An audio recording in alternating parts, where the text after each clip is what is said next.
तो इस पार्ट में हम भक्तिन चैप्टर पूरा फिनिश करने जा रहे हैं। आप पिछले 2 वीडियो को वॉच कर लीजिए, जिसमें आप पार्ट 1 और पार्ट 2 को वॉच करेंगे, और इसमें मैं भक्तिन चैप्टर को कंप्लीटली खत्म करने जा रहा हूं। ठीक है, जैसा कि हम यहां तक पढ़ चुके थे कि महादेवी वर्मा के कार्य में हाथ बटाने की हिम्मत किसी भी और सेवक की नहीं थी, और ये अपने आप को महादेवी वर्मा के कार्यों में हाथ बटाने के लिए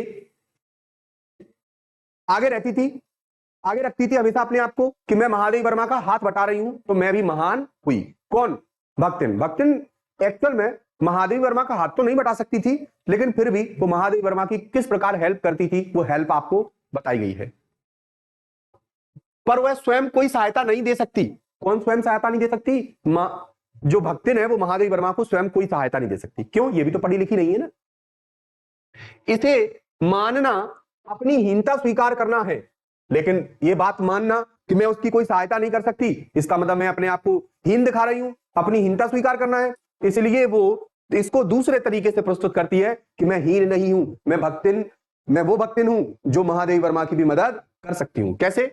इसी से वह द्वार पर बैठकर बार बार कुछ काम बताने का आग्रह करती है। वो बार बार महादेवी वर्मा से कहती है कि मैम कोई काम बताइए मुझे, जबकि महादेवी वर्मा क्या कार्य बताएगी? उसका काम लेखन का है, शिक्षा से जुड़ा हुआ है, और इसका काम जो है कर्मचारी का है, साफ सफाई का है, और घर के साफ सफाई मतलब घर के खाना पीना बनाने का है, और घर का खाना पीना बनाने का कार्य में पढ़ाई लिखाई का कार्य कैसे कॉम्बिनेशन बनेगा? बैठेगा ही नहीं। तो ऐसी स्थिति में बार बार महादेवी वर्मा से बार बार भक्तिन कहती है कि मैं आपके लिए कोई मदद कर सकती हूं क्या? तो मदद करेगी कहां से? इसे खुद कुछ नहीं आता। कभी उत्तर पुस्तकों को बांधकर, कभी अधूरे चित्रों को कोने में रखकर। तो फिर कैसी मदद करती होगी? ऐसी मदद करती होगी जैसे आप घर पर पढ़ते हो, आप किताबें उठाकर इधर से उधर रख देते हो, कभी किताब वहां रखी है, कभी यहां रखी है, मम्मी उठा के समेट के एक जगह जमा देती है। मम्मी आपकी पढ़ाई में कोई हेल्प नहीं कर सकती। पढ़ना आपको ही पड़ेगा, याद आपको ही करना पड़ेगा, पूरा का पूरा हर चीज आपको ही पढ़नी पड़ेगी। चाहे आपको इंग्लिश याद करनी हो, चाहे आपको न्यूमेरिकल लगाने हो, आपको लगाने होंगे। मम्मी आपको चाय बनाकर दे सकती है, और आपके कपड़े लत्ते धो सकती है, या आपकी किताबों को सजा के रख सकती है। मम्मी नहीं याद करेगी। क्यों याद करेगी मम्मी उसमें कोई हेल्प नहीं कर सकती आपको। तो फिर हेल्प तो आपको ही करनी होगी खुद की। तो ऐसे ही महादेवी वर्मा की हेल्प कौन करती थी? भक्तिन। कैसे करती थी? सुनिए। उत्तर पुस्तकों को बांधकर, कभी कभी वो क्या करती थी, जो कॉपी महादेवी वर्मा चेक करती थी उनको बंडल बना के हेल्प कर देती थी। कभी अधूरे चित्रों को कोने में रखकर, कोई चित्र अधूरा है उसको एक साइड कोने में रख दिया, परेशान होगी बेचारी महादेवी वर्मा, इस चक्कर में वो खुद ही जो है इन कामों को कर देती। कभी रंग की प्याली धोकर, कभी कभी वो चित्र बनाती थी तो उसमें कलर मिक्स करके तमाम प्रकार के कलर बनाती होंगी, तो वो जो रंग की जो प्याली होती होगी उसको उठाकर एक साइड धो धाकर रख देती होंगी कि कौन धोएगा इसको, और बार बार धोनी पड़ती है जब कलर जो है बनाते हैं तो। और कभी चटाई को आंचल से झाड़कर वह जैसी सहायता पहुंचाती है ऐसी सहायता वो पहुंचाती है। कभी चटाई को आंचल से झाड़ देती है, चटाई को साफ कर देती है। कभी कभी उसे भक्तिन का अन्य व्यक्तियों से अधिक बुद्धिमान होना प्रमाणित हो जाता है। उससे भक्तिन का अन्य व्यक्तियों से अधिक बुद्धिमान होना प्रमाणित हो जाता है। इस बात से पता लगता है कि भक्तिन अधिक बुद्धिमान है किसकी अपेक्षा? अन्य कर्मचारियों की अपेक्षा। ये बात कंफर्म हो जाती है। क्यों? क्योंकि वो महादेवी वर्मा की हेल्प कर रही है, दूसरे तरीके से सही पर हेल्प तो कर रही है। बाकी सब लोग अपना पीछा छुड़ा लेते हैं, वहां से निकल लेते हैं। वह जानती है कि जब दूसरे मेरा हाथ बटाने की कल्पना तक नहीं कर सकते, तब वह सहायता की इच्छा को क्रियात्मक रूप दे देती है। वो ये जानती है कि दूसरे हाथ बटाने की कल्पना तक नहीं कर सकते, तब वह सहायता की इच्छा को क्रियात्मक रूप दे देती है कि दूसरे तरीके, मतलब जो इच्छा है सहायता की इच्छा, उसे क्रियात्मक रूप दे देती है, मतलब एक तरीके से वो हेल्प कर ही देती है। कैसे? ये सारे काम निपटाकर। इसी से मेरी किसी पुस्तक के प्रकाशित होने पर उसके मुख पर प्रसन्नता की आभा मतलब चमक, एक प्रकार से उसके चेहरे पर चमक झलकती रहती है, वैसे ही उद्भासित होती है जैसे स्विच दबाने से बल्ब में छिपा आलोक। जैसे आलोक का मतलब प्रकाश होता है, पता ही होगा आपको। जो बल्ब होता है और हम जैसे स्विच ऑन करते हैं तो बल्ब क्या हो जाता है? प्रकाशित हो जाता है। वैसे ही मेरी जब कोई पुस्तक प्रकाशित होने जाती थी, मतलब पब्लिश होने जाती थी, तो ऐसी स्थिति में उसके पब्लिश होती हुई पुस्तक को देखकर ठीक वैसे ही उसके चेहरे पर आलोक या प्रकाश उत्पन्न हो जाता था, जैसे स्विच दबाने पर बल्ब में प्रकाश उत्पन्न हो जाता है। तो ये महादेवी वर्मा के कार्यों से खुश है। क्यों? क्योंकि इसे कुछ ऐसा लगता है, कैसा लगता है, वह सोने में बार बार छूकर, उसे उस किताब को बार बार छूकर देखती होगी, आंखों के निकट ले जाकर, और कुछ किताबों को आंखों के निकट ले जा, जैसे रामायण वामायण हम आंखों से ऐसे लगाते हैं ना, चरण वंदन करते हैं, तो आंखों के निकट ले जाकर और सब और घुमा फिराकर मानो अपनी सहायता का अंश खोजती है। और ऐसा उसे प्रतीत होता है कि इस किताब के पब्लिश होने में मैंने भी कुछ मदद की है। तो वास्तव में उसने मदद तो की है, पर किताब के लेखन से रिलेटेड उसकी कोई मदद नहीं है। उसकी मदद केवल और केवल जो घर के जो साफ सफाई या फिर चीजों को सही से अरेंज करने के कार्य उसके रहे हैं। खाना बनाने का कार्य भी उसी का था। अब सहायता का अंश खोजती है, जैसे मैंने इसमें कहीं ना कहीं सहायता की है, तो इसमें मेरा भी बलिदान है। हाँ, जैसे राम सेतु बनाने में कितना ही किसी का बलिदान क्यों ना रहा हो, लेकिन उसमें ऐसा माना जाता है कि रामायण में गिलहरियों का भी बलिदान, गिलहरियों का भी योगदान उसमें रहा है। ठीक है, तो लोगों ने कई योगदान दिए होंगे, बड़े बड़े योगदान दिए होंगे, लेकिन ऐसा मानते हैं कि गिलहरियों ने भी वहां योगदान दिया है। तो वैसे ही वो भी अपना अंश खोज रही, भले ही वो मुट्ठी भर रेत लेकर आए हो, लेकिन यहाँ पर भी इसने भले ही बहुत छोटी सी मदद की हो कि किताब को उठाकर इधर से उधर रखा हो, लेकिन मदद तो की है। तो वही अंश वो खोज रही है और इससे वो महान हो जाती है। और उसकी दृष्टि में व्यक्त आत्मघोष, आत्मघोष मतलब आत्मा की आवाज, उसकी आत्मा से निकली हुई आवाज कहता है, मतलब उसका आत्मघोष कहता है कि उसे निराश नहीं होना पड़ता, और इस बात से उसे निराश नहीं होना पड़ता। हाँ, जब आपने कुछ किया ही नहीं है तो आपको निराश होना पड़ेगा, लेकिन आपने कुछ किया है, फिर वो बस कार्य सक्सेस हो गया, तो आप कहोगे नहीं नहीं मैंने भी इसमें कुछ योगदान दिया है और इसलिए मेरा भी, मैं खुश होऊंगा। क्यों खुश होऊंगा? कि मैंने भी इसको कुछ बनाने में, मैंने भी इसमें कुछ योगदान दिया है, तो मैं भी खुश हो लूंगा। जैसे मान लीजिए किसी ने खाना बनाया और कोई जाकर नमक डाल आया, अब कोई जाकर नमक डाल आया तो उतने में समझ लीजिए उसका भी उसमें योगदान हो गया। अब अगर सब्जी अच्छी बन गई तब तो जिसने नमक डाला है वो भी कहेगा हाँ नमक तो मैंने ही डाला था इसमें, मतलब उसका भी योगदान हो गया। तो जो नमक डालने वाला है सब्जी में वो भी अपने आप को प्रसन्न समझेगा कि अरे मैं भी तो योगदान दिया हुआ है, मैंने भी तो इसमें। वैसे ही महादेवी वर्मा के कार्य में छोटी छोटी मदद करके महादेवी वर्मा के लिए जब उसने बहुत सारे अरेंजमेंट किए, तो इससे उसे लगता है कि मैं भी इसमें कहीं ना कुछ योगदान का अंश रखती हूं। यह स्वाभाविक है, यह स्वाभाविक भी है। किसी चित्र को पूरा करने में व्यस्त मैं जब बार बार कहने पर भी भोजन के लिए नहीं उठती, तब वह कभी दही का शरबत, कभी तुलसी की चाय वहीं देकर भूख का कष्ट नहीं सहने देती। बात तो सही है कि अगर कोई व्यक्ति पढ़ रहा होता है तो उसे तमाम, अब देखिए हम जब पढ़ने बैठते हैं तो हम बड़ी, पढ़ने या किसी भी प्रकार का पढ़ाई से रिलेटेड काम करने के लिए बैठते हैं तो बड़ी मग्नता से हम एकदम से मग्न होकर उसे पढ़ रहे होते हैं, टोटली इंगेज हो जाते हैं हम एजुकेशन में। जब हम एकदम से खो जाते हैं तो हमें भूख प्यास का भी पता नहीं लगता। एक हम है जब पढ़ने बैठते हैं ना तो ऐसा मजा आता है, भूख प्यास ऐसी तमाम प्रकार की चीजें दिखाई देती हैं, पढ़ाई में बिल्कुल मन नहीं लगता। और जो सही से पढ़ने वाले होते हैं वो बिल्कुल मग्न हो जाते हैं, उन्हें भूख प्यास कुछ भी नजर नहीं आती, लेकिन कष्ट तो होता है, शरीर को तो कष्ट होता है। तो महादेवी वर्मा कहती हैं कि जब ये शारीरिक कष्ट होता था भूख प्यास का, तो वो उसको भी सहन नहीं कर देती, वो भी बार बार आकर मुझे कभी शरबत दे देती थी, कभी दही की लस्सी दे देती थी। तो ऐसी सारी चीजें देकर मुझे जो शारीरिक कष्ट होता था, भूख प्यास से जूझना पड़ता था, वो मुझे नहीं जूझना पड़ता था। जैसे आप लोग जब पढ़ने बैठते हो तो आपकी मम्मी भी आपके लिए तमाम प्रकार के जो है स्वादिष्ट व्यंजन बनाकर तैयार कर देती हैं, कभी कभी अच्छा खाने को दे देती हैं, कभी कभी कुछ ऑर्डर कर देती हैं, पिज्जा बर्गर भी मंगा देती हैं आपके लिए, लेकिन फिर भी आपने ठान रखी है कि हम पढ़ेंगे नहीं। गलत बात है। आपको अपनी पढ़ाई बिल्कुल पंक्चुअलिटी से करनी चाहिए। तो अब आपसे प्रश्न पूछा जाएगा कि भूख प्यास का कष्ट कौन नहीं सहने देती थी महादेवी वर्मा को? तो महादेवी वर्मा को, क्योंकि देखिए पहली बात तो ये टोकती होगी बार बार कि मैडम खाना खा लो, लेकिन मैडम खाना खाने की नहीं सुनती होंगी क्योंकि मग्न होती होंगी अपने कार्य में, या कार्य पूरा करके उठने का विचार होगा उनका। लेकिन जब वो नहीं सुनती थी तो फिर भक्तिन आती थी, और भक्तिन क्या करती थी, उनके लिए क्या बना लाती थी, ये प्रश्न पूछा जाएगा आपसे, तो आप क्या लिखोगे वहां पर? तो देखिए तब वह कभी दही का शरबत, कभी तुलसी की चाय वहीं देकर भूख का कष्ट नहीं सहने देती थी। ध्यान रखना, ये लाइन है, याद रखना, आप कुछ भी मनगढ़ंत मत लिख देना। कभी कभी दही का शरबत, मतलब दही की लस्सी कहते हैं जिसे, और कभी तुलसी की चाय देकर वहीं भूख का कष्ट नहीं सहने देती थी। तो भक्तिन को भूखा तो नहीं मरने देती थी, दिन भर के कार्यभार से छुट्टी पाकर जब मैं कोई लेख समाप्त करने या भाव को छंदबद्ध करने बैठती हूं, मतलब दिन भर के कार्यभार, मतलब भक्तिन का ये महादेवी वर्मा का ये कार्य तो है नहीं है, बहुत सारे कार्य हैं, तो यूनिवर्सिटी से भी रिलेटेड कार्य है। तो जब वो किसी भाव को छंदबद्ध करने बैठती है, किसी भाव को छंदों में पिरोने के लिए बैठती है, लिखने बैठती है, तब छात्रावास की रोशनी बुझ चुकती है। और वहां पर जो उनके अंडर में जो वहां छात्रावास था, उस छात्रावास की क्या बुझ चुकी होती थी? रोशनी बुझ चुकी होती थी। छात्रावास में जो स्टूडेंट्स होती थी वो भी क्या हो गई होती थी? सो गई होती थी। मेरी हिरनी सोना तख्त के पैताने फर्श पर बैठकर पागुर करना बंद कर देती है। देख पूछा जाएगा सोना किसका नाम है? ये सोना बाबू नहीं है, ध्यान रखना, नहीं तो सोना बाबू समझ बैठो। ये सोना किसका नाम है?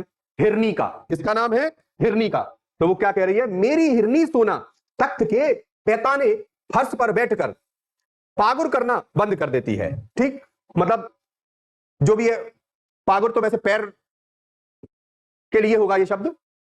कुत्ता बसंत छोटी मचिया पर, कुत्ता जो बसंत है वो छोटी मचिया, मचिया मतलब खटिया, और कुत्ता का नाम क्या है? बसंत। ध्यान रखना, ऐसे मत बोलने लगना कहीं पर भी, नहीं तो आप किसी बसंत को चढ़ा लो।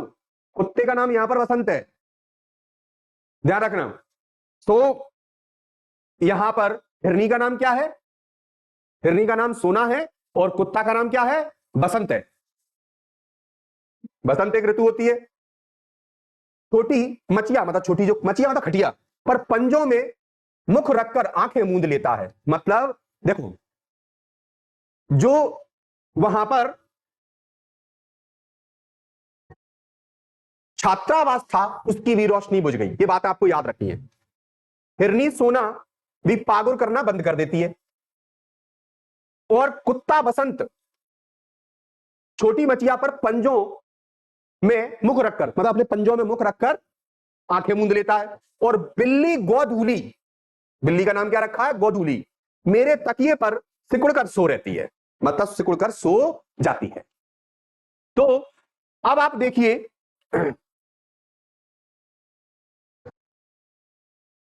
तो सीधी सी बात यह है, ये लाइनें आपको याद रखनी है क्या? कि छात्रावास, रोशनी बुझ गई उसकी, हिरनी सोना तख्त पर पागुर करना बंद कर देती है, मतलब खाना पचाना बंद कर देती है। पागुर का मतलब याद, हाँ पचाना होता है इसका मतलब, खाना पचाना बंद कर देती है। और कुत्ता बसंत छोटी मचिया पर पंजों मुख को रखकर आंखें मूंद लेता है, और बिल्ली गोधूली तकिए पर सिकुड़कर सो रहती है। हाँ, बिल्ली के लिए तकिया लगा रखा है, बढ़िया है, अच्छी बात है। मुझे रात की निस्तब्धता, मुझे रात की निस्तब्धता, निस्तब्धता का मतलब होता है शांति, मैं अकेली ना छोड़ने के विचार से कोने में दरी के आसन पर बैठकर बिजली की चकाचौंध से आंखें मिचमिचाती हुई भक्तिन। अब देखिए, आपको पता है जब छात्रावास की लाइट बंद हो गई, बिल्ली सो गई, हिरनी खाना पचाना बंद कर रही है, हिरनी ने खाना पचाना बंद कर दिया, कुत्ता भी अपने पैरों पर सिर रख के सो गया, और जब सब लोग सो गए तो फिर किसको भी सो जाना चाहिए? महादेवी वर्मा को भी सो जाना चाहिए। लेकिन महादेवी वर्मा अपना कार्य फिनिश करके ही सोएगी। क्यों? क्योंकि सीधी सी बात यह है कि जिंदगी में कुछ पाने के लिए हमें रातों की नींद खराब करनी होती है। ऐसे ही नहीं हमें शिक्षा जैसी वस्तु हमें प्राप्त हो जाती। शिक्षा प्राप्त करने के लिए शिक्षा आसान नहीं है प्राप्त करना, इसको आप कतई आसान ना समझे। क्यों? क्योंकि इसमें त्याग लगता है, आपकी एक उम्र चली जाती है इसको सीखने में। इतना आसान नहीं होता शिक्षा प्राप्त कर लेना। क्या आप सोचते हो मन ही मन कि हम कलेक्टर बन जाएंगे, इंजीनियर बन जाएंगे, सीए बन जाएंगे, हम ये बन जाएंगे, वो बन जाएंगे? ऐसे कुछ भी नहीं बना जा सकता, खून पसीना लगता है। समझिए आप, शिक्षा इतनी आसान नहीं है। महादेवी वर्मा फिर भी निरंतर कंटिन्यूअसली लिखती या पढ़ती रहती थी। लेकिन महादेवी वर्मा जब रात की शांति में अकेली पड़ जाती थी तो उसे अकेलेपन में ना रहने देने के चक्कर में भक्ति ना कर बैठ जाती है, देहरी पर दरी बिछा कर बैठ जाती है। क्या करती है वो? उसने लिखा है कि मुझे अकेली ना छोड़ने के विचार से एक कोने में दरी के आसन पर बैठकर बिजली की चकाचौंध से आंखें मिचमिचाती हुई भक्ति, और उसकी भी आंखें मिचमिचाती होंगी क्योंकि वो चकाचौंध पड़ती होगी ना आंखों पर, तो वो आंखें मिचमिचाती, लेकिन बैठी है कंटिन्यूअसली, हटेगी नहीं जब तक महादेवी वर्मा जो है अपना कार्य फिनिश नहीं कर लेंगी तब तक। ऐसा सेवक कहीं नहीं मिलेगा आपको। प्रशांत भाव से जागरण, करती है, मतलब बहुत ही प्रशांत भाव से, बहुत ही ऐसा नहीं कि गुस्सा कर रही हो, बहुत ही प्रशांत भाव से जागरण कर रही है। वह ऊँगती है प्रसन्नता से, वह ऊँगती भी नहीं, हाँ उसे नींद भी नहीं आ रही, ऊँगती भी नहीं है। क्यों नहीं ऊँगती? क्योंकि उसे दिख रहा है कि मेरी मालकिन अभी निरंतर जाग रही है। क्योंकि मेरे सिर उठाते ही उसकी धुंधली दृष्टि मेरी आंखों का अनुसरण करने लगती है। मैं जब किताब में होती हूं और जैसे ही मेरा किताब से सिर उठता है, जैसी किताब से मैं अपना सिर उठाती हूं, तो उसकी धुंधली दृष्टि, धुंधली क्यों? क्योंकि बुढ़ापे की वजह से उस पर आंखों में धुंधलापन आ गया होगा, धुंधली दृष्टि मेरा अनुसरण करने लगती है। मतलब इस प्रकार से देखने लगती है कि बताइए मालकिन आपका क्या आदेश है।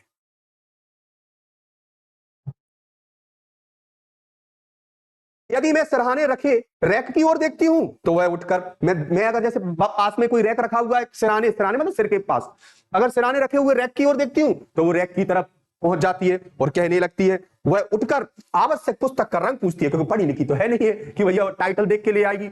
रंग पूछती है कि मैडम बताओ कौन से लाल कलर की किताब लानी है या नीले कलर की, कवर पेज। अब देखिए, यदि मैं कलम रख देती हूं तो वह स्याही उठा लाती है, और कहीं मैं कलम रख देती हूं तो उसे लगता है कि कहीं ऐसा तो नहीं इसकी इंक खत्म हो गई हो, तो स्याही उठा लाती है। हेल्प तो कर रही है, डेडिकेशन तो है उसका, मदद करने के लिए।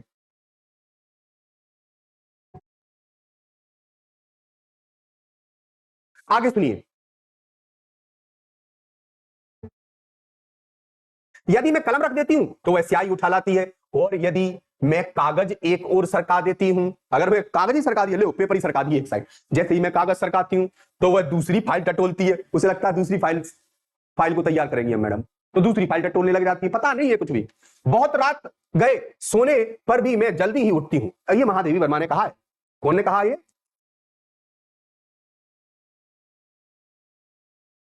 महादेवी वर्मा जी ने कहा है।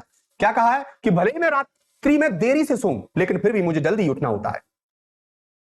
हाँ, क्यों? क्योंकि एक शिक्षक जो होता है उसे समय पर क्लास में पहुंचना होता है, और भक्तिन को तो मुझसे भी पहले, क्योंकि भाई इसको मेरे घर से निकलने के लिए मेरे जो इंतजाम हैं, जो भी व्यवस्थाएं हैं मेरे जाने के लिए, तो सब करके तो कौन देती है? भक्तिन देती है। तो भक्तिन को तो मुझसे भी पहले जागना है, जागना पड़ता है।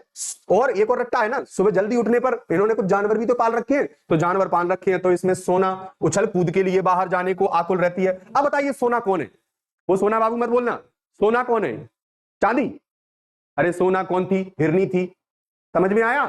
हिरनी बाहर के लिए उछल कूद कर देती है चालू।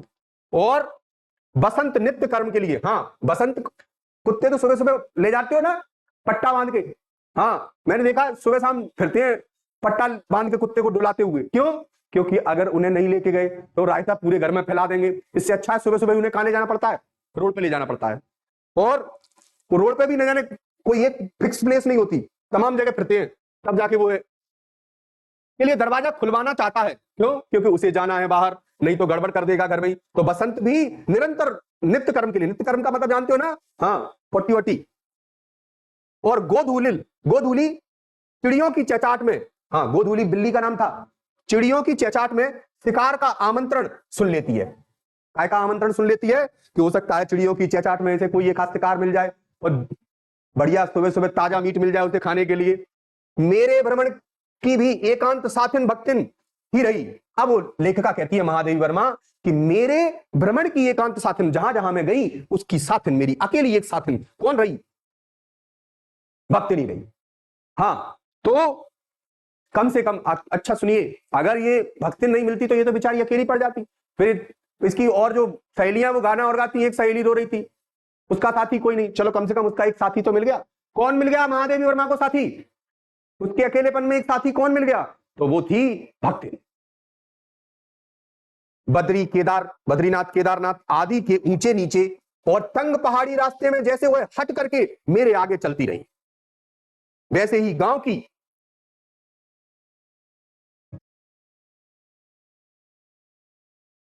गांव की धूल भरी पगडंडी पर मेरे पीछे रहना नहीं भूलती थी। और ध्यान रखना, जैसे मान लीजिए ये गांव की पगडंडी है, इस पे चलना है ना, तो इस पे चलने के लिए पहले आगे कौन चलती थी? आगे चलती थी भक्तिन और पीछे चलती थी महादेवी वर्मा। क्यों? एक मिनट सुनिए, धूल भरी पगडंडी पर मेरे पीछे रहना, ये आगे कौन चलती थी? सॉरी, आगे चलती थी महादेवी वर्मा और पीछे कौन चलती थी? भक्तिन। इसका रीजन भी दूंगा क्यों। पीछे भक्तिन इसलिए रहती थी, अगर भक्तिन आगे होगी ना तो भक्तिन की चप्पलों से धूल उड़ेगी, और धूल उड़ेगी तो मैडम के ऊपर फ्री का पाउडर लग जाएगा कि नहीं लग जाएगा। तो वो नहीं चाहती फ्री का पाउडर लग जाए, इस चक्कर में वो खुद महादेवी वर्मा को आगे भेज देती है और पीछे खुद चलती है फ्री का पाउडर लगाते हुए। तो ध्यान रखना, गांव में जब चलते हैं तो धूल उड़ती है, तो उसी धूल से बचाने के लिए वो महादेवी वर्मा को आगे कर देती है खुद, तो चप्पलों से भी धूल उचकती है। हाँ, पूरे कपड़े गंदे हो जाते थे पहले, अब तो पक्की सड़कें हैं, चाहे कहीं भी चले जाओ आप दौड़ते हुए। हाँ, कल तो आप मोटरसाइकिल सनसनाते हुए चले जाते हो, आजकल तो पैदल चलना ही नहीं पड़ता लोगों को। हाँ, और मोटरसाइकिल भी इतनी प्यारी चला लेते हैं आजकल, तो ऐसे चलाते हैं बिल्कुल लहरा कर, लड़के नए लड़के तो ऐसे दौड़ाते हैं जैसे पता नहीं, ऐसा लगता है मुझे तो जैसे लहराते हुए नाक की तरह। अब देखिए, धूल भरी पगडंडी पर मेरे पीछे रहना नहीं भूलती, किसी भी समय कहीं भी जाने के लिए प्रस्तुत होते ही मैं भक्तिन को छाया के समान साथ पाती हूं। ये बात तो सही है कि भक्तिन मेरे साथ किसकी तरह है? छाया की तरह है। छाया, हाँ, भक्तिन मेरे साथ छाया की तरह है। मतलब जैसे हमारी परछाई होती है ना, हमारा साथ छोड़ती है क्या? नहीं छोड़ती। हम जहां जाते हैं वही हमारी परछाई जाती है। वैसे ही भक्तिन मेरे साथ निरंतर लगी हुई है, महादेवी वर्मा की छाया बन गई है एक तरीके से।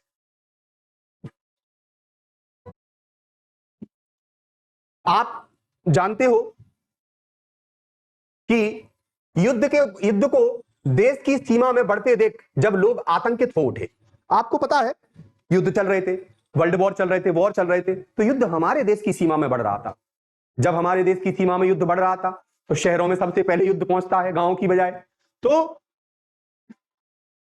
बढ़ते देख जब लोग आतंकित मतलब भयभीत हो उठे, तब भक्तिन के बेटी दामाद उसके नाती को लेकर बुलाने आ पहुंचे। भक्तिन के बेटी और दामाद और उसके नाती को लेकर, मतलब नाती कौन हुआ? भक्तिन की बेटी का बेटा। तो उसकी बेटी का बेटा मतलब नाती है ना, और बेटी और दामाद तीनों लेने के लिए आ गए। चलो अब तुम, मम्मी चल नहीं पड़ेगा तुम्हें। और मम्मी कह रही है हो ना जाऊं, मैं नहीं जाऊंगी। क्यों नहीं जाऊंगी? पर बहुत समझाने बुझाने पर भी वह उनके साथ नहीं जा सकी। गई ही नहीं वो, समझाने बुझाने पर भी नहीं गई। क्यों? क्योंकि उसने महादेवी वर्मा के साथ का वचन जो दे रखा था, सेवक का साथ उसने जो मान रखा था कि मैं जो है सेवक हूं और मैं अपने स्वामी का साथ नहीं छोड़ती। सबको वह देख आती है, रुपया भेज देती है, सबको देख तो आती है, पैसे भी भेज देती है, लेकिन उनके साथ रहने नहीं जाती। पर उनके साथ रहने के लिए मेरा साथ छोड़ना आवश्यक है, और वो जानती है कि मैं इनके साथ रहने जाऊंगी अपने परिवार के साथ, तो पक्का मुझे अब भक्तिन का महादेवी वर्मा का साथ छोड़ना पड़ेगा, जो उसके लिए वो हरगिज तैयार नहीं होगी उस साथ को छोड़ने के लिए, जो संभवतः भक्तिन को जीवन के अंत तक स्वीकार ना होगा। भक्तिन के जीवन में वो अपने जीवन में अंत तक स्वीकार नहीं कर, मर जाएगी लेकिन किसको नहीं छोड़ेगी? महादेवी वर्मा को नहीं छोड़ेगी। जब गत वर्ष युद्ध को भूत ने वीरता के स्थान में पलायन वृत्ति जगा दी थी। पिछले वर्ष युद्ध हुआ होगा, गत वर्ष मतलब पिछले वर्ष युद्ध के भूत मतलब जो पिछले साल के युद्ध की याद ने वीरता के स्थान में पलायन वृत्ति जगा दी थी, क्योंकि वो युद्ध भयावह रहा होगा। इस चक्कर में लोगों के अंदर वीरता जागने की बजाय पलायन वृत्ति जाग गई, भागना चालू कर दिया लोगों ने, भयभीत हो गए लोग और भयभीत होकर भागना चालू कर दिया। पिछली बार जो उन्होंने देखा सा, उसके चक्कर में डर से वो भागने लगे। तब भक्तिन पहली ही बार सेवक की विनीत मुद्रा के साथ मुझसे गांव चलने का अनुरोध करने आई। आज पहली ही बार सेवक की विनीत मुद्रा के साथ, मतलब आज वो सेवक की मुद्रा में आई है और मुझसे क्या कह रही है कि मुझसे कह रही है गांव चलने का अनुरोध करने लगी, मुझसे रिक्वेस्ट करने लगी कि मेरे साथ कहां चलो मैडम, गांव चलो, यहां पर बहुत बड़ा आतंक होने वाला है, सब लोग छोड़कर यहां से पलायन कर रहे हैं, आप भी मेरे साथ गांव चलिए। और गांव चलते समय इस बात को वो समझा रही है, क्या समझा रही है? वह लकड़ी रखने के मचान पर अपनी नई धोती बिछाकर मेरे कपड़े रख देगी। अब देखना क्या होता है कि जो शहर में रहा है वो गांव में कैसे रहेगा? तो महादेवी वर्मा, उसे लगा कि महादेवी वर्मा गांव में कैसे रहेंगी, तो उसने महादेवी वर्मा को ट्रिक बताई। क्या ट्रिक बताई? कि मैडम आप चिंता नहीं करो, मैं गांव में आपको कष्ट नहीं होने दूंगी, आप तो बस चलो, तो मैं आपकी व्यवस्था कैसे कैसे करूंगी। तो देखिए मैं आपकी व्यवस्था ऐसे करूंगी, लकड़ी रखने के मचान पर अपनी नई धोती बिछाकर मेरे कपड़े रख देगी, ठीक है? और नई धोती बिछाकर, ऐसे नहीं कपड़े लत्ते ऐसे टांग दिए जाएंगे, जहां लकड़ी रखी है वहां पर उस मचान पर नई धोती बिछाकर फिर तुम्हारे कपड़े रखूंगी। दीवाल में कीलें गाड़कर और उन पर तख्ते रखकर, ऐसे दीवाल में 2 कीले, एक कीले इधर से एक कीले इधर से, और उस पर एक पट्टा रखकर या तख्ता रखकर, लकड़ी का पट्टा रखकर, और उसको रखकर मेरी किताबें सजा देगी। और धान के पुआल, हाँ गांव में तो कुछ लोग प्यार बोलते हैं इसको, धान के पुआल, सही पुआल बोलते हैं, हाँ तो धान तो निकाल लेते हैं उसमें से, केवल उसका जो घास रह जाता है, धान के पुआल का गोंदरा बनाकर और उस पर अपना कंबल बिछाकर वह मेरे सोने का प्रबंध करेगी। हाँ पहले उसका गोंदरा बना देगी और फिर उस पर मतलब बहुत पुआल बिछाकर उस पर गोंदरा उसे बिछाकर उस पर कंबल बिछा देगी, फिर तब जाकर मेरे सोने का प्रबंध करेगी। मेरे रंग, स्याही आदि को नई हंडियों मतलब बर्तन होता है, मैं सजो कर रख देगी, और कागज पत्रों को छीके में, छीका जानते हो ना, गांव में होता है ना छीका, जिसपे दूध दही वगैरह टांग देते हैं बिल्ली से बचाने के लिए, तो आजकल के बच्चों ने देखा ही नहीं है। छीके में यथावधि एकत्रित कर देगी। हाँ जैसे कान्हा जी छीके पे तो उतार ले जाते थे, हाँ दूध दही चुरा ले जाते थे, माखन। अब सुनिए, मेरे पास वह वहां जाकर रहने के लिए रुपया नहीं है। बस मैंने एक ही बात कही उससे कि मेरे पास वहां जाकर रहने के लिए क्या नहीं है, रुपया नहीं है। इसने बोला, महादेवी वर्मा ने, कि इतना रुपया नहीं है मेरे पास। वैसे भी इतनी उल्टी सीधी कमाई महादेवी वर्मा की भी ना थी कि मेरे पास वहां जाकर रहने के लिए रुपया नहीं है। यह मैंने भक्तिन के प्रस्ताव को अवकाश ना देने के लिए कहा था। कि मैंने ये बात किस लिए कही थी कि भक्तन का प्रस्ताव जो है मना भी नहीं करना पड़े और मना भी हो जाए। तो मैंने कहा कि भक्तिन मतलब उसके प्रस्ताव को ठुकरा दिया एक तरीके से, और उसके परिणाम ने मुझे विस्मित कर दिया। लेकिन उसने जो बोला उससे मैं आश्चर्य में पड़ गई। मैंने बोला पैसे नहीं है, और उसने क्या बोला, इसके लिए क्या बोला उसने, भक्तिन ने परम रहस्य का उद्घाटन करने की मुद्रा बनाकर, परम रहस्य जैसे कभी कभी हम कहते हैं ना, परम रहस्य उजागर कर रहे हैं, हम किसी के कान में कुछ कह रहे हैं तो क्या है, परम रहस्य उजागर कर रहे हैं, ऐसा रहस्य। और सुनो, जब आप किसी के कान में ऐसे बोलने लगते हो ना, तो पड़ोसी वैसे ही टेंशन में आ जाता है कि पता नहीं साला क्या बात हो रही है, हमारे बारे में तो नहीं हो रही। नहीं तो आप बोल के देख लेना किसी दिन, अपने सहेली से बोलना या अपने फ्रेंड से बोलना, और दूसरे 4-6 फ्रेंड जो आसपास के अड़ोसी पड़ोसी होंगे वो वैसे ही टेंशन में आ जाएंगे। तो यहां पर क्या हुआ है, वो परम रहस्य का उद्घाटन करती है और क्या कहती है, पोपला मुंह मेरे कान के पास लाकर, मुंह में दाग तो है नहीं है, पोपला मुंह है, और मेरे कान के पास लाकर धीरे से हौले हौले बताया, धीरे धीरे बताया कि उसके पास 5 बीसी और 5 रुपया गड़ा रखा है। मैंने 5 बीसी, ये भी रुपया होता, और मैंने 5 रुपया गाड़ रखा है, उसी से वह सब प्रबंध कर लेगी। ले पैसे की तो टेंशन है ही ना, बहुत पैसा है, तुम टेंशन मत लो मैडम, चलो बस तुम तो। लेकिन इतने थोड़े से रुपए से क्या होगा, भक्तिन महादेवी वर्मा जानती थी ये तो बहुत थोड़ा सा रुपया है, लेकिन दिल देखिए उसका कितना उदार है, कितना बड़ा दिल है, कि वैसे वो पैसे के लिए इतनी लालची हो चुकी थी कि वो पैसे को छुपा देती थी, लेकिन आज जब अपनी मालकिन की बात आई तो उसने इतनी उदारता दिखाई कि उसने जो पैसे का लालच था वो भी सब तहस नहस करके फेंक दिया।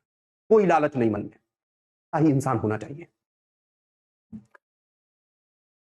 वह सब प्रबंध कर लेगी। फिर लड़ाई तो कुछ अमरौती मतलब अमर होके नहीं आई कि चलती रहेगी। महादेवी वर्मा कह रही है वो कि लड़ाई तो कुछ अमरौती खाकर नहीं आई, तो जिंदगी भर चलती रहेगी, जिस दिन लड़ाई खत्म हो जाएगी हम अपने यहां आ जाएंगे, गांव छोड़े आएंगे हम, तुम टेंशन क्यों ले रही हो, रुपया मेरे पास है 5 बीसी और 5 रुपया। आपसे पूछा जाएगा ओटी में कि क्या था उसके पास रुपए में, तो 5 बीसी और 5 रुपया उसने गाड़ रखा था, खाकर आई नहीं है। जब सब ठीक हो जाएगा तब यहीं लौट आएंगे। भक्तिन की कंजूसी के पूंजीभूत होते होते पर्वताकार बन चुके थे, कंजूस तो नंबर 1 की हो चुकी थी, पर्वताकार बन चुके थे मतलब नंबर 1 की कंजूस हो चुकी थी। परंतु इस उदारता लेकिन दयालुता भाव भर गया, तो वो जो कंजूसी का पर्वत था वो फूट गया, बिखर गया वो। तो उदारता के डायनामाइट, बताइए आपसे पूछा जाए कि वो कंजूसी का पर्वत कैसे फूटा, तो दयालुता भरे हृदय के कारण, तो दयालुता भर के डायनामाइट से फूट गया। काय के डायनामाइट से फूट गया, दयालुता के डायनामाइट से फूट गया। तो डायनामाइट तो जानते हो ना आप लोग, ब्लास्टेबल मटेरियल होता है ना, डायनामाइट ने क्षण भर में उन्हें उड़ा दिया। पहाड़ पत्थर तोड़ने के लिए काम आता है डायनामाइट। इतने थोड़े रुपए का कोई महत्व नहीं, परंतु रुपए के प्रति भक्तिन का अनुराग, रुपए में लालच तो था उसका, अनुराग मतलब प्रेम, अनुराग मतलब प्रेम, ये वो वाला अनुराग नहीं है, क्यों अनुराग, हाँ प्रेम इतना प्रख्यात हो चुका है कि मेरे लिए उसका परित्याग करना मेरे महत्व की सीमा तक पहुंचा देता है। हाँ, ध्यान रखना, ये अनुराग इतना प्रख्यात हो चुका है कि मेरे लिए उसका परित्याग करना मेरे महत्व की सीमा तक पहुंचा देता है, मैं उसका परित्याग नहीं कर सकती। ठीक, और ये मेरे महत्व की सीमा तक पहुंचा देता है कि मैं अपने आप को महत्व नहीं दूंगी, मैं भक्तिन को महत्व दूंगी। भक्तिन और मेरे बीच में सेवक और स्वामी का संबंध है। किसका संबंध है? सेवक और स्वामी का संबंध है। मुझे तो लग नहीं रहा, ऐसा लग रहा है जैसे मां बेटी का संबंध हो। भक्तिन और मेरे बीच सेवक और स्वामी का संबंध है, यह कहकर कहना कठिन है, क्योंकि ऐसा कोई स्वामी नहीं हो सकता जो इच्छा होने पर भी सेवक को अपनी सेवा से हटा ना सके। जैसे कोई कहे कि साहब मैं आपका नौकर हूं और आप मेरे मालिक हो, तो हट रहे यहां से। जी साहब मैं हट रहा हूं, लेकिन यहां तो उल्टी बात है। नौकर से अगर कहो चल भाई यहां से, अब मैं तुझे रखना नहीं चाहता, नहीं साहब मैं कहां जाऊंगा, ये वो फलान ठिकान, वो हटेगा ही नहीं, हंस के रह जाएगा, हटेगा ही नहीं, मतलब वो आपको छोड़ेगा ही नहीं। तो ऐसा कैसा सेवक जिसे हम चाहकर हटा नहीं सकते? लेकिन सेवक तो है, जैसे हनुमान जी को राम नहीं हटा सकते, हटा ना सके। और ऐसा कोई सेवक भी नहीं सुना गया जो स्वामी के चले जाने का आदेश पाकर अवज्ञा से हंसते। मालिक कह दे चल भाई हटे यहां से, और हम कह दे नहीं नहीं हटेंगे नहीं, जाएंगे नहीं, और बल्कि बेइज्जती होकर हंस के और दिखा दे, अवज्ञा से हंस दे, आज्ञा ना मानकर हंस दे। ये तो कहते हैं कभी कभी बड़े बेशरम हो गए यार, वही वाला हिसाब है। भक्तिन को नौकर कहना उतना ही असंगत है, असंगत है, संगत नहीं है। भक्तिन को नौकर नहीं, ऐसे व्यक्ति को नौकर नहीं कहा जा सकता। जो दिन रात हमारी भलाई सोच रहा हो वो कैसे नौकर होगा? वो नौकर नहीं है, वो हमारी व्हाइट ब्लड सेल्स बढ़ाने वाला व्यक्ति है, वो हमारे लिए भला सोचने वाला व्यक्ति है। जितना अपने घर में बारी बारी से आने जाने वाले अंधेरे उजाले और आंगन में फूलने वाले गुलाब और आम को सेवक मानना, देखिए भक्तिन को नौकर कहना उतना ही असंगत है जितना कि आप गुलाब को नौकर कह दो, ए बढ़िया हमारे लिए नौकर बन गया है, खुशबू देने आया है, हमारे लिए नौकर है हमारा। गुलाब नौकर नहीं है तुम्हारा, तुम्हारे जीवन में खुशियां फैलाने आया है। और तुमने कहा कि ये सूर्य तो नौकर है हमारा, सवेरे ही आ जाता है हमारे चक्कर में उजाला करने के लिए, हमारे द्वार पे ही आ जाता है उजाला करने, नौकर नहीं है वो तुम्हारा। तो कोई तुम्हारा नौकर नहीं है, पर फिर भी वो आपको सेवा दे रहे हैं, तो सेवा दे रहे हैं, तो ऐसे सेवक को नौकर नहीं कहा जाता जो आपका भला करने के लिए आया। आम को, और आम के पौधे में प्रतिवर्ष आम आ जाते हैं, वो हमें खुशियां देने आया है, क्या वो नौकर है तुम्हारा? वैसे ही भक्ति नौकर नहीं है। वे जिस प्रकार एक अस्तित्व रखती है, मतलब ये सारी चीजें अपना एक अस्तित्व रखती हैं, वैसे ही भक्तिन का भी अपना अस्तित्व है, जिसे सार्थकता देने के लिए ही हमें सुख दुख देते हैं, जिसे सार्थकता देने के लिए ही हमें सुख दुख देते हैं। उसी प्रकार भक्तिन का स्वतंत्र व्यक्तित्व अपने विकास के परिचय के लिए ही मेरे जीवन को घेरे हुए हैं। तो भक्तिन कंप्लीटली महादेवी वर्मा की मदद करने के लिए निरंतर चारों तरफ से उसे घेरे हुए हैं।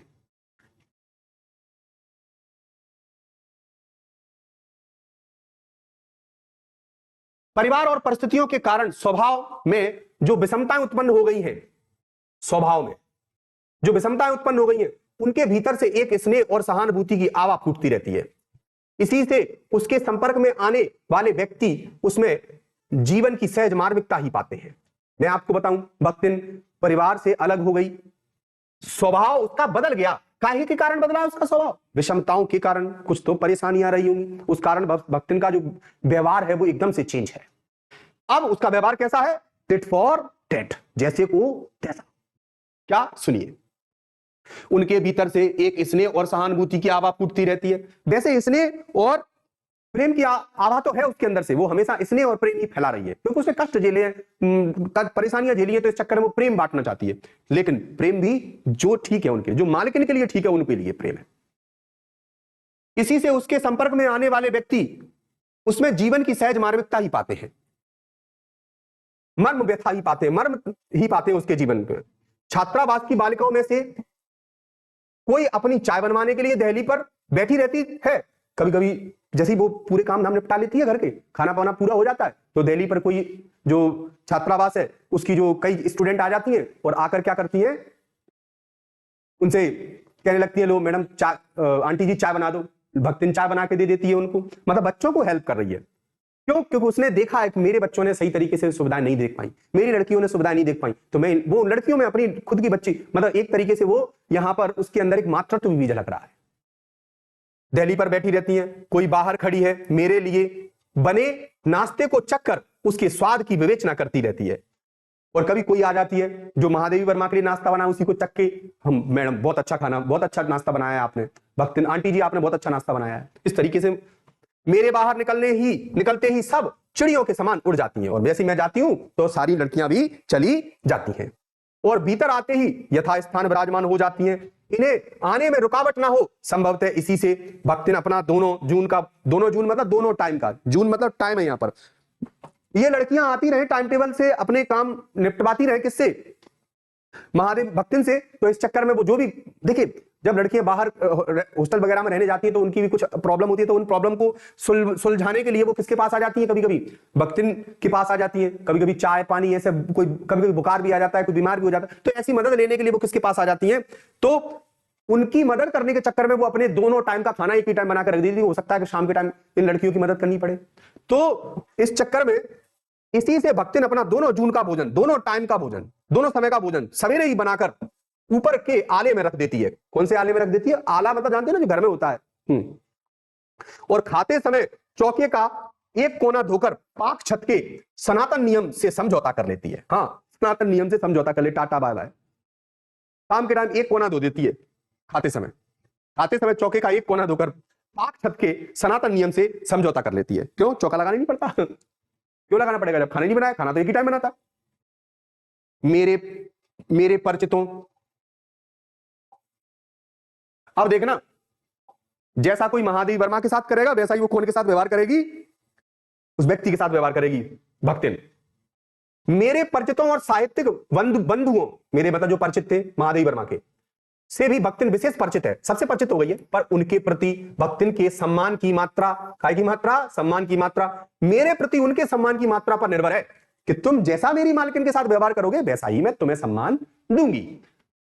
सद्भाव उनके प्रति मेरे सद्भाव से निश्चित होता है। इस संबंध में भक्तिन की सहज बुद्धि विस्मित कर देने वाली है, कि विस्मित कर देने वाली मतलब आश्चर्यचकित कर देने वाली है कि भाई दिमाग कितना यूज करती है, ये बुद्धिमान कितनी है। हम कह रहे थे बेवकूफ है, नहीं ऐसा नहीं है, बुद्धिमान है, वो पढ़ी लिखी भले ही नहीं है। अब देखिए, वह किसी को आकार प्रकार और वेशभूषा से स्मरण करती है और किसी को नाम के अपभ्रंश द्वारा। हाँ, कभी कभी नाम नहीं रख देते अपन लोग, अरे वो अंकल आए थे, कौन से वाले अंकल आए थे, अरे वो जिनकी मूछें इतनी लंबी लंबी, ऐसे ही बताते ना हम कभी कभी, हमें नाम नहीं याद रहते बचपन में, वो मूछों वाले अंकल आए थे। अच्छा, कौन आए थे? अरे वो आए थे, वो काले वाले अंकल आए थे, वो काला काला सा चेहरा है उनका, ऐसे ही हम नाम रख लेते हैं। वो आए थे, दाढ़ी वाले अंकल आए थे, वो मोटे वाले अंकल आए थे। तो इसका मतलब ये हुआ कि लोगों को हम ऐसी तो पहचान करते हैं बचपन में, तो ऐसे ही भक्तिन तो पढ़ी लिखी नहीं है, उसको उतने नाम याद नहीं रहते, तो लोगों को भी उसने उन्हीं के आकार प्रकार से पहचानना शुरू कर दिया है।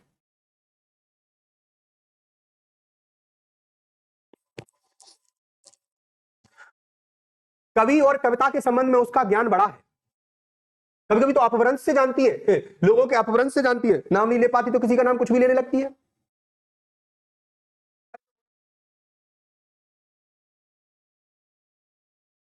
आपसे अपभ्रंश नाम रख लेती है, अपभ्रंश मतलब बिगड़ा हुआ नाम। कवि और कविता के संबंध में उसका ज्ञान बड़ा है, बढ़ा है, यहां पर बढ़ा लिखा हुआ है, बड़ा है, लेकिन पर आदर भाव नहीं, आदर भाव नहीं है। ज्ञान तो बड़ा है लेकिन आदर भाव नहीं है। किसी के लंबे बाल और अस्त व्यस्त वेशभूषा देखकर वह क्या उठती है? जैसे कभी रास्ते में कोई दिख गया ना, लंबे बाल, अस्त व्यस्त वेशभूषा है, थोड़ा सा ऐसे ही चल रहा है, बाबा बैरागी सा है, तो उसे लगता, अब क्या, वो क्या कहती है, का ओ कवित्व लिखे जानते हैं, कि मतलब ये कवित्व लिख लेते हैं क्या? कवित्व छंद होता है ना, आपने पढ़ा होगा, जिसमें 31 वर्ण होते हैं। हाँ, तो कि क्या ओ कवित्व लिखत जानते हैं, लिखे जानते हैं? और तुरंत ही उसकी अवज्ञा, मतलब उसकी अवज्ञा प्रकट हो जाती थी। तब ऊ कच्छो कहीं धरे ना, बस गली गली गाउत बजाउत फिरे हैं। और क्या कहती थी, उनकी अपमान कैसे करती थी? ऊ कच्छू करे धरे ना, बस गली गली गाउत बजाउत फिरे हैं। मतलब अपनी जिंदगी में ये गली गली क्या करेंगे? गाएंगे बजाएंगे। हाँ, जो दे उसका भी भला, जो ना दे उसका भी भला, ऐसे गाएंगे बजाएंगे फिरेंगे। क्यों? क्योंकि इनको कवित्व लिखना फिरना कुछ नहीं आता। कवित्व लिखना इतना आसान नहीं होता कि हर गाने बजाने वाला लिख ले, इसके लिए कवि बनना पड़ता है। और मैंने अभी आपको बताया कि मेहनत लगती है हर वस्तु में, पर सबका दुख उसे प्रभावित कर सकता है। हाँ, लेकिन लोगों के दुख को देखकर दुखी हो जाती है, वो किसी के दुख को देखकर खुश नहीं होती। जनरली लोग ऐसा करते हैं, दूसरे के दुख को देखकर खुश हो जाते हैं। हाँ, दूसरों के दुख को देखकर लोग अक्सर कैसे हो जाते हैं, खुश हो जाते हैं। विद्यार्थी वर्ग में से कोई जब कारागार का अतिथि हो जाता है तब उस समाचार को व्यथित भक्तिन बीता। अच्छा देखिए, विद्यार्थी वर्ग में से जब कोई कारागार अतिथि हो जाता है, कारागार का अतिथि हो जाता है, जैसे कभी कभी स्टूडेंट को उठा ले जाए, किसी ने नारे लगा दिए किसी के खिलाफ, किसी सरकार के खिलाफ, तो पता लगे उसको स्टूडेंट को ही उठा ले गए, अंग्रेजों की सरकार थी, उठा ले गए, तो फिर ऐसी स्थिति में क्या होता, वो गुस्सा करने लगती और क्या कहने लगती, तब उस समाचार को व्यथित मतलब दुखी हो जाती थी बेचारी उस समाचार को सुनकर, और क्या बोलती, बीता बीता बड़े, ऐसे बीता बीता, छोटे छोटे बीता बीता बोलते ना, मेरे छोटे छोटे बच्चे, हाँ वो ऐसी बोलती है। तो छोटे छोटे बच्चे मतलब बीता बीता बड़े लड़कन का जे हल कलजुग रहा तोन रहा अब परले हुई जाई, कि मतलब अगर छोटे छोटे बच्चन बीता बीता बड़े बच्चन का जे हाल है, तो ये जो कलयुग है वो इस अब तो परले हुई जाए, अब जो हो रहा है सो हो ही जाए। उन करमाई का बड़े लाट तक लड़े का चाहिए। वो कहती है कि अगर किसी के बच्चे को, किसी मां के बच्चे को अगर कोई व्यक्ति परेशान कर रहा है तो उसकी मां को ढाल की तरह खड़े हो जाने चाहिए। और वास्तव में ये बात सत्य है, एक मां के सामने कोई काल भी उसके संतान को छू नहीं सकता, हाथ नहीं लगा सकता। मां मर जाएगी लेकिन हाथ नहीं लगाने देगी, काल के भी सामने पहुंच जाएगी एक मां। ऐसा हृदय होता है मां का। तो वो क्या कह रही है कि अब तो जो हो सो हो ही जाए, साला इन ऐसे लोगों को जो हमारे छोटे छोटे बच्चों के साथ अन्याय कर रहे हैं, उनको ऐसे जो बच्चे हैं जिनकी माएं इन्हें छोड़ रही है कि भाई चले जाने दो, इन्हें माओं को छोड़ना नहीं चाहिए, जो हो सो होने दो, सीधा बड़े लाट साहब तक, मतलब बड़े साहब तक जाना चाहिए कि अब जो होगा सो देखी जाएगी, बड़े साहब तक जाके लड़के आएंगे और अपने बच्चे को छुड़ा कर लाएंगे। वो यही कह रही है भक्तिन कि जो बड़े लाट साहब तक नहीं गई, मतलब अपने बच्चे को छुड़ाने के लिए वो फाइनल तक नहीं लड़ने गई, वो समझ लीजिए वो मां नहीं है। उसका मानना यह था, लड़ेगा चाहिए कहकर दिन भर सबको परेशान करती है और दिन भर कहती रहती है कि यार उसका बेटा चला गया, अरे यार उसकी मां को जाना चाहिए, ऐसा नहीं है, लड़ना चाहिए उसकी मां को। बापू से लेकर साधारण व्यक्ति तब सबके प्रति भक्तिन की सहानुभूति एक रस मिलती थी। उस समय महात्मा गांधी के प्रति भी उनकी भक्ति एक जैसी रही होगी और भक्तिन की सहानुभूति एक जैसी रही होगी, और छोटे बच्चों के प्रति भी सहानुभूति थी। बापू को भी तो चाले उठा के जेल ले जाते थे बापू, लेकिन बहुत ही समझदार व्यक्ति थे।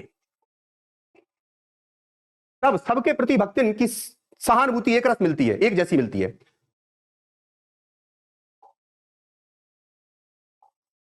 भक्तिन के संस्कार ऐसे हैं कि वह कारागार से वैसे ही डरती है। अच्छा सुनिए, पहले की जो औरतें होती थी ना, वो जेल से उतना डरती थी, कितना डरती थी, भयंकर डरती थी। कितना वाला डरती थी बता रहा हूं आपको, जैसे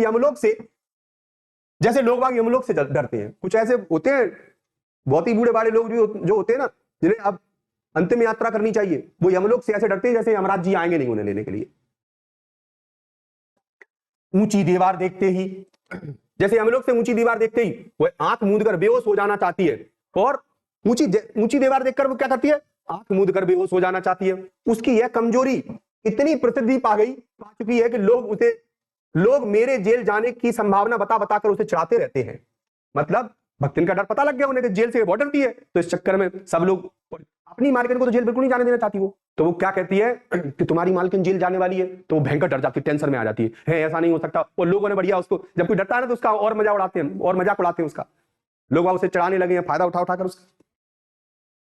वह डरती नहीं है, यह कहना असत्य होगा, बहुत डरती है, पर डर से भी अधिक महत्व मेरे साथ का डर ठहरता है। उसे डर किसी चीज का नहीं है, लेकिन उसे मेरा साथ छोड़ने का डर है कि कहीं ऐसा ना हो कि मेरी मालकिन जेल चली जा, मैं ही रह जाऊं।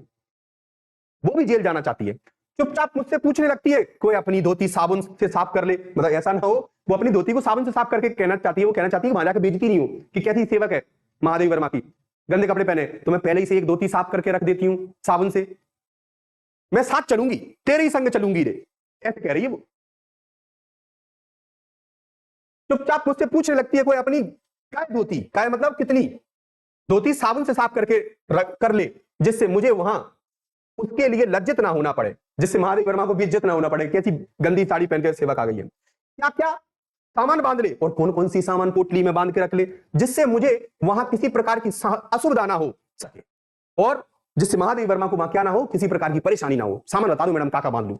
जेल तो अगर तुम गई तो मैं तो संग में चलूंगी, ऐसा नहीं। ऐसी यात्रा में किसी को किसी के साथ जाने का अधिकार नहीं है। ये बात तो सही है, जेल किसी को ही तो भाई जाएगा ना, हर कोई थोड़ी जाएगा।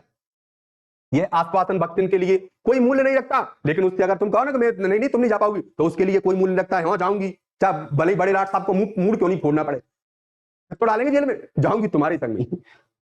वह मेरे न जाने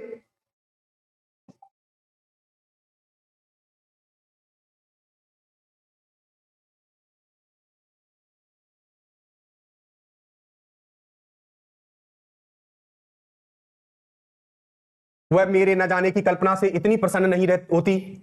अगर मुझे जेल नहीं हुई तो वो प्रसन्न होगी, पर इतनी नहीं होगी जितनी दुखी, जितनी अपने साथ न जा सकने की संभावना से अपमानित हो जाती है। मतलब उसे उतनी जिल्लत की जिंदगी तब नहीं लग रही जब वो भक्तिन के साथ, भक्तिन जो है महादेवी वर्मा के साथ जेल में जा रही है, बल्कि घर पे रहकर उसे अकेले रहकर जिल्लत की जिंदगी लग रही है। वो उसकी जिंदगी, उस जिंदगी में जीना नहीं चाहती। भला ऐसा अंधेर हो सकता है जहां मालिक वहां नौकर, और क्या कहती है कि ऐसा अंधेर कहीं हो सकता है जहां मालिक जाएगा वहां नौकर जाएगा। मालिक को ले जाकर बंद कर देने में इतना अन्याय नहीं, पर नौकर को अकेले मुक्त छोड़ देने में पहाड़ के बराबर अन्याय है। मालिक को बंद कर दो कोई बात नहीं, इतना बड़ा अन्याय नहीं है, लेकिन मालिक को नौकर के बिना बंद कर दो, ये अन्याय है। नौकर बेचारा किसके सहारे जिएगा? नौकर तो मालिक के सहारे है।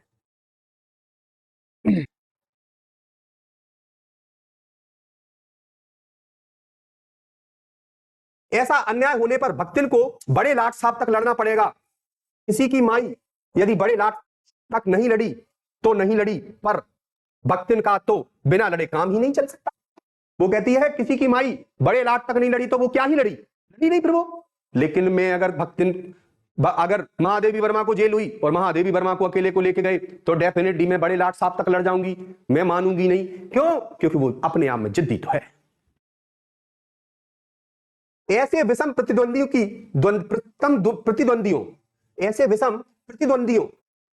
सामने वाले ओपोनेंट की स्थिति कल्पना में भी दुर्लभ है। ऐसे प्रतिद्वंदी की कल्पना भी दुर्लभ है, मतलब आसानी से न मिलने वाली है। मैं प्राय सोचती हूं कि जब ऐसा बुलावा आ पहुंचेगा, लेकिन एक बात ध्यान रखना, अब महादेवी वर्मा थोड़े से भावुक होकर इस स्टोरी को लिख रही है। यहां तक क्या लिख रही है कि एक दिन ऐसा आएगा जिस दिन ऐसा बुलावा आएगा जो किसी जेल से या किसी मानव का नहीं आएगा, वो ऊपर वाले का बुलावा आएगा। तब भक्तिन और मेरे साथ की विदाई कैसे होगी? ऐसा बुलावा आ पहुंचेगा जिसमें ना धोती साफ करने का अवकाश रहेगा, मतलब धोती भी साफ, क्यों भैया मरते हैं तब का पता लगता है कि धोती धो लो, कपड़ा धो के धर लो, चलो मरने वाले हैं। न सामान बांधने का, ना ही आपको सामान बांधने का मौका मिलेगा। बस यमराज जी आएंगे और चुपचाप उठा के ले जाएंगे। सवेरे उठोगे तो डेड बॉडी नीचे रह जाएगी, अंतरात्मा प्रभु के चरणों के लिए विलीन होने के लिए निकल जाएगी, चरणों में विलीन होने के लिए निकल जाएगी। न भक्तिन को रुकने का अधिकार होगा, तो भक्तिन उस समय रुक भी नहीं पाएगी। ना मुझे रुकने का, ना ही मैं रोक पाऊंगी, रोकने का है ना मुझे रोकने का, ना भक्तिन रुक पाएगी ना मैं उसे रोक पाऊंगी। क्यों? क्योंकि ये तो ईश्वर का बुलावा है। चिरविदा मतलब हमेशा के लिए विदा के अंतिम क्षणों में, ये जो क्षण होंगे, मैं यह देहातिन क्षणों में, यह देहातिन वृद्धा क्या करेगी? मेरे और इसके बीच का क्या संवाद होगा? ये क्या सोच रही होगी? इसका मन कितना भाव विभोर होगा? और मैं क्या करूंगी? और मुझे तो कुछ सूझ ही नहीं रहा, मैं क्या करूंगी? क्यों? क्योंकि इनके बीच का जो अब संबंध है वो इतना गहरा हो चुका है कि एक दूसरे से जुदा होना इनके लिए बहुत कष्टकारी है। भक्तिन की यह कहानी अधूरी है। क्यों? मैं इस कहानी को पूरा नहीं करना चाहती। अगर मैं पूरी करूंगी तो यमराज जी आएंगे और भक्तिन को लेकर जाएंगे, जो मेरे से लिखा नहीं जाएगा। मैं उस बात को लिखने में बहुत रो दूंगी। इसलिए महादेवी वर्मा कहती हैं, क्या कहती हैं कि भक्तिन की कहानी मैं अधूरी रख रही हूं, पूरी नहीं कर रही हूं, पर उसे खोकर मैं इसे पूरी करना नहीं चाहती। क्यों? क्योंकि अगर मैं इस कहानी को पूरी करती हूं तो भक्तिन की विदाई से पूरी करनी पड़ेगी, इसलिए मैं इस कहानी को पूरी करना नहीं चाहती। तो इस प्रकार महादेवी वर्मा ने इस संस्मरणात्मक रेखा चित्र को लिखा और भक्तिन के जीवन से रिलेटेड सारी बातें उन्होंने लिखी। ओके, ये जो चैप्टर है आपका कंप्लीट हुआ। अगर आप इस चैप्टर को तरीके से पूरा देख लेते हो तो आपको जो है परीक्षा में इससे रिलेटेड प्रश्न नहीं छूटेगा आपका। आप आसानी से इससे रिलेटेड प्रश्न कर पाओगे। Okay, thank you. और हाँ, अगर वीडियो पसंद आए तो please like, share and subscribe करना ना भूलें। Thank you.